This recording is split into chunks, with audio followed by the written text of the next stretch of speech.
Bonjour à tous. Alors, je suis à la page 60 du livre Physique XXI de Séguin. Donc, section 1.5. Commençons tout de suite avec le numéro 1.5.4. Donc, idéalement, là, vous avez les schémas devant vous et on nous demande là, le signe des vitesses et des accélérations à l'aide du schéma qu'on a. Donc, dans le A, on a un axe X vers la droite. Et si vous regardez de la façon que les petits carrés sont positionnés, déjà, vous pouvez voir que la vitesse du bloc est vers la droite. OK? Parce que le bloc qui est en noir, c'est la position finale. Ça veut dire que le bloc se déplaçait vers la droite. Mais ça, c'est une première information. Mais l'autre information, c'est que le bloc va de plus en plus vite. Comment je fais pour le savoir? Ben, c'est parce qu'au début, quand le bloc est à gauche, les images des blocs sont très rapprochées. Ça veut dire qu'ils se déplacent pas très vite. Alors, j'ai dessiné une petite flèche à gauche, ça c'est V0 qui pointe vers la droite, et plus le temps passe, plus l'objet se déplace rapidement, donc c'est pour ça que les carrés deviennent de plus en plus espacés, et donc ça c'est sa vitesse finale. Voilà. À partir de ce qu'on voit là, nous pourrons maintenant dire si la vitesse et l'accélération ont des signes positifs ou négatifs. Déjà, la vitesse, c'est positif parce que la vitesse pointe vers la droite dans le même sens que l'axe X. Donc, par définition, positif. Ensuite, pour l'accélération, ben là, il faut qu'on revienne aux petits trucs qu'on a vus dans la section de théorie.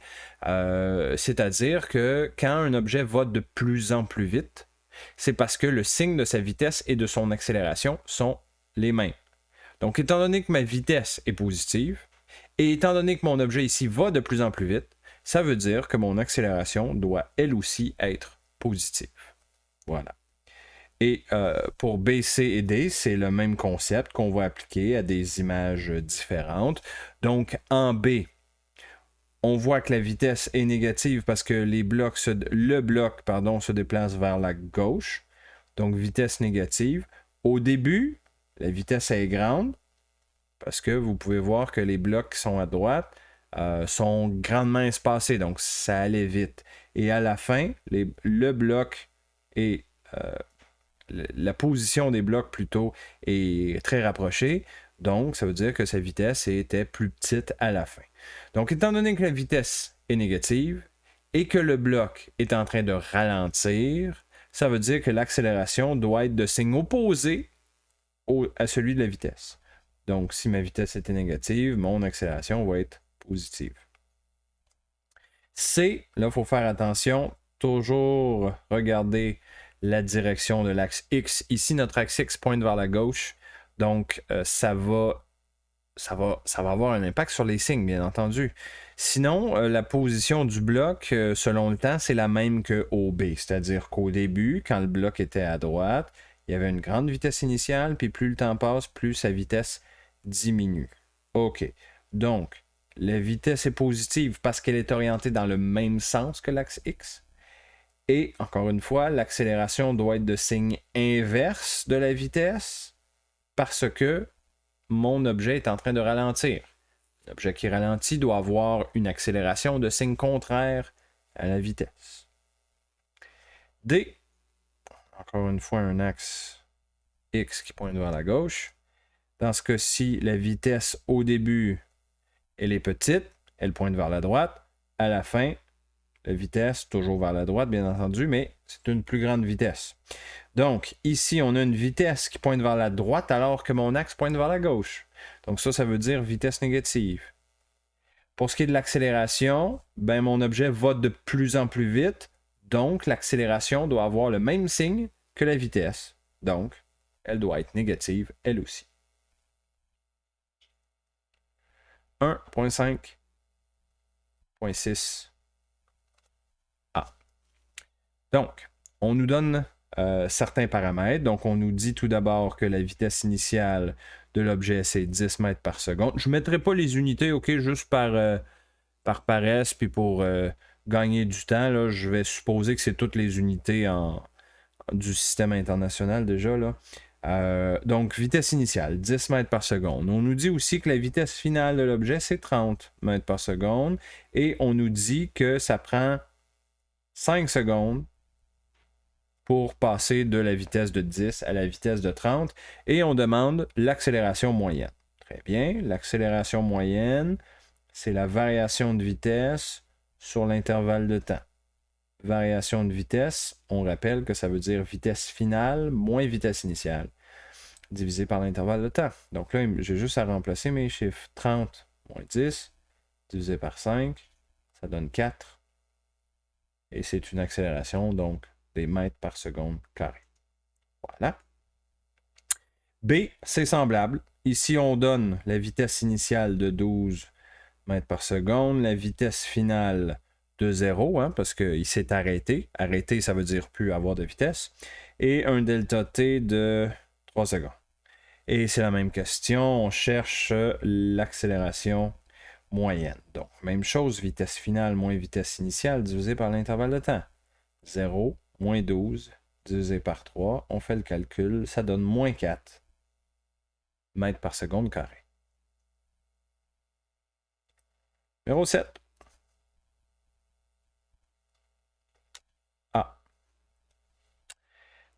Bon, semblable encore à celui d'avant, mais on donne à la place de chercher l'accélération, on donne l'accélération puis on cherche autre chose. Donc pour le A, on nous donne l'accélération moyenne et constante. On dit que c'est 3 mètres par seconde carré. On nous dit que la vitesse initiale, c'est 2 mètres par seconde. On cherche la vitesse finale et l'intervalle de temps et les données, c'est 4 secondes. Donc, à partir de notre équation de l'accélération moyenne, qui est la même que j'utilisais juste avant, ben c'est la même logique. C'est juste que notre inconnu, maintenant, c'est autre chose. C'est la vitesse finale. Donc, on remplace les valeurs. Accélération, c'est 3. Vitesse finale, c'est mon inconnu. Donc, je vais le laisser comme ça, V. V initial, c'est 2. On divise par 4. Donc, je vous laisse faire l'isolation mathématique. Hein. Vous êtes en mesure ici, certainement, de venir isoler la vitesse finale V. Si vous le faites correctement, vous devriez trouver 14 mètres par seconde. B, même chose, on peut commencer par se faire une petite liste. J'ai une accélération négative de moins 5, donc mètres par seconde carré. J'ai une vitesse initiale de 10, qui elle est positive parce qu'elle est dans le même sens que l'axe. Vitesse finale, c'est ce que je cherche et j'ai un intervalle de temps de 6 secondes. Même chose, accélération moyenne, c'est vitesse finale moins vitesse initiale divisé par l'intervalle de temps. Donc, moins 5 égale vitesse finale, qui est mon inconnu, je le laisse comme ça, V, moins 10, divisé par l'intervalle de temps de 6. Et même chose, vous isolez la vitesse finale V, vous trouvez moins 20 mètres par seconde. C'est important de garder le négatif parce qu'on demandait ici la vitesse. On ne demandait pas le module de la vitesse. Il faut faire attention à ça. Des fois, il y a des questions, on vous demande quel est le module de la vitesse. C'est quoi la différence? Mais la différence, c'est que la vitesse, tout court, ça contient un signe. Ça peut être positif, ça peut être négatif. Mais un module, c'est toujours positif. Parce qu'un module, c'est comme la grandeur de la vitesse. Okay? Donc, un module, c'est toujours positif. Ici, on demandait la vitesse tout court, donc il fallait conserver le signe négatif. Voilà. Très bien. 1.5.10 maintenant. Bon, même chose ici, là, je vous conseille d'avoir le schéma du livre sous les yeux pendant que vous écoutez ce que je vous explique, sinon ça va être difficile de suivre. Là. Donc, on a un graphique de vitesse en fonction du temps. Et dans la première question, on nous demande la distance parcourue entre les temps 20 et 45 secondes. Donc, quand on a un graphique de vitesse en fonction du temps, comme on l'a vu à la section 1.3, si on cherche le déplacement, bien sûr, il faut faire l'air sous la courbe. Donc, ce qu'il faut que je fasse ici, ben, c'est l'air sous la courbe entre le temps t égale à 20 et t égale à 45. Bon. Il y a plusieurs façons de faire ça, OK? Vous pouvez faire l'air des trapèzes, donc par exemple, petite base plus grande base fois la hauteur divise par 2, ou ben donc, vous pouvez tout simplement compter les carrés. OK? Puis c'est ce que je vais faire pour le A. Je vais compter les carrés complets qu'il y a entre t égale à 20 et t égale à 45. Puis, bon, je vous épargne les détails. Vous devriez arriver à 23,5 carrés. Mais chaque carré, si vous le regardez de près, là, un carré, ça a une base de 5 secondes, puis ça a une hauteur de 5 mètres par seconde. Ça veut dire que si j'ai 23,5 carrés et qu'un carré, ça a une aire de 5 fois 5, parce que base de 5, hauteur de 5, mais ça veut dire que l'aire totale de mes 23,5 carrés, si on fait ce petit calcul-là, ça nous donne la bonne réponse, 587,5, et c'est des mètres qui me restent, parce que l'aire sous la courbe d'un graphique de vitesse, ça donne une distance, un déplacement, c'est des mètres. Voilà. B maintenant. On cherche la vitesse moyenne pendant la minute complète. Bon, vitesse moyenne, déjà, je vous rappelle que c'est le déplacement delta x divisé par l'intervalle de temps. Pour trouver le déplacement, il faut faire l'aire sous la courbe, comme je viens de le faire au A. OK? Sauf que là, on veut le faire pour toute la minute. Donc, toute la minute, ça veut dire de t égale à 0 jusqu'à t égale à 60 secondes.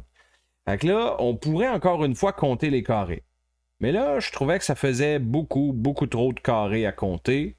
Fait que je me suis dit, on va utiliser l'autre méthode. L'autre méthode, ça serait de faire l'aire des trapèzes. Donc, c'est ce qu'on va faire. En même temps, ça va vous permettre de vous pratiquer là, avec les deux méthodes. Puis, coudon, à l'examen, vous choisirez la méthode que vous préférez. Moi, ça m'est égal là, du moment que vous faites correctement là, les démarches. Je n'ai pas de problème. L'une ou l'autre, c'est des bonnes démarches. OK? Donc, delta x. Le déplacement, c'est l'aire sous la courbe de 0 à 60 secondes. OK. Donc là, je vais faire l'aire des trapèzes, mais là, il faut faire attention parce qu'il y a comme 4 trapèzes là-dedans. Là, vu que si vous regardez le schéma, là, c'est pas un gros trapèze, c'est 4 petits trapèzes. Puis, on va y aller un par un, évidemment. Là. Donc, mon premier trapèze commence à t égale à 0, puis il arrête à t égale à 20. Puis c'est un trapèze qui est comme debout, là. Il est de côté. OK? Donc, le premier trapèze qui va de 0 secondes à 20 secondes, mais sa petite base, c'est 25. Sa grande base, c'est vis-à-vis t égale à 20, là, il est à 30. Tout ça multiplié par la hauteur. La hauteur, c'est comme la largeur entre 0 et 20 parce que, comme je vous disais, là, il est debout. Là. Donc, la hauteur du trapèze ici, c'est le 20 secondes, justement, divisé par 2 parce que c'est un trapèze. Ça, c'est mon premier trapèze. Le deuxième trapèze, il est entre 20 secondes et 25 secondes. Donc, il est tout petit. Là. C'est quasiment juste une colonne, là, ce trapèze-là. Donc, ce petit trapèze-là, il a une petite base de 25 et une grande base de 30, lui aussi. Sauf que quand je viens multiplier par sa hauteur, c'est le 5 secondes qu'il y a entre 20 et 25. Donc, c'est x 5. Et c'est un trapèze, donc on divise par 2. Voilà. Troisième trapèze, il va de t égale à 25 jusqu'à t égale à 45. Encore une fois, il est debout lui aussi. Donc, la petite base, c'est 20. La grande base, c'est 25. Et la hauteur, ben, c'est le temps entre 25 secondes et 45 secondes, donc c'est-à-dire 20. Divisé par 2. Voilà. Et finalement, mon quatrième trapèze, c'est celui qui va de t égale à 45 secondes jusqu'à t égale à 60. Sa petite base, c'est 20. Sa grande base, c'est 25. Et sa hauteur, c'est 15 secondes. Voilà, on divise par 2. Comme ça. Donc, j'ai effectivement 4 trapèzes.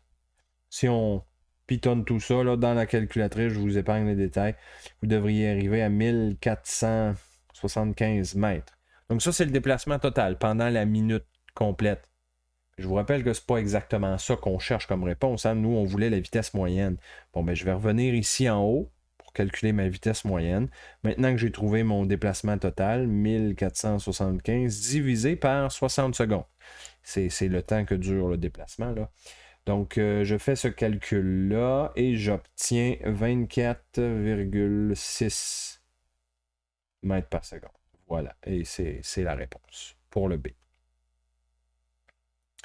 Pour le C maintenant, on demande l'accélération moyenne entre t égale à 0 et t égale à 20. Parfait. L'accélération moyenne, c'est la variation de vitesse divisée par l'intervalle de temps. Donc, variation de vitesse, on n'oublie pas que c'est la vitesse finale moins la vitesse initiale. Donc la vitesse finale, c'est la vitesse lorsque t égale à 20. Donc je vais appeler ça V indice 20.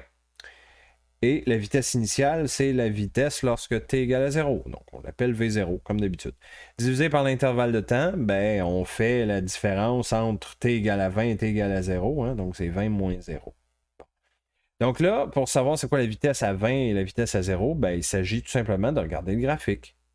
Vis-à-vis t égale à 20, c'est quoi ma vitesse? Ben, c'est une lecture du graphique, tout simplement. C'est 30. La vitesse initiale à t égale à 0, c'est 25. Tout ça divisé par 20. Voilà, c'est le calcul qu'il faut que je fasse. Ça donne 0,25 mètres par seconde carré. Voilà. D maintenant, c'est la même question, mais entre t égale à 20 et t égale à 45. Donc l'accélération entre t égale à 20 et t égale à 45, c'est le temps final, donc V45, moins le temps initial. Dans cet intervalle-là, mon temps initial, ben, c'est V20. Divisé par le temps 45 secondes, moins le temps 20 secondes. Voilà, comme ça. Et encore une fois, on regarde notre graphique. Vis-à-vis t égale à 45, la vitesse, c'est 20. Vis-à-vis t égale à 20, la vitesse, c'est 30. Divisé par 45 moins 20, ça donne 25. Bon, on fait le calcul ici et ça donne la réponse, moins 0,4 mètres par seconde carré. Et voilà.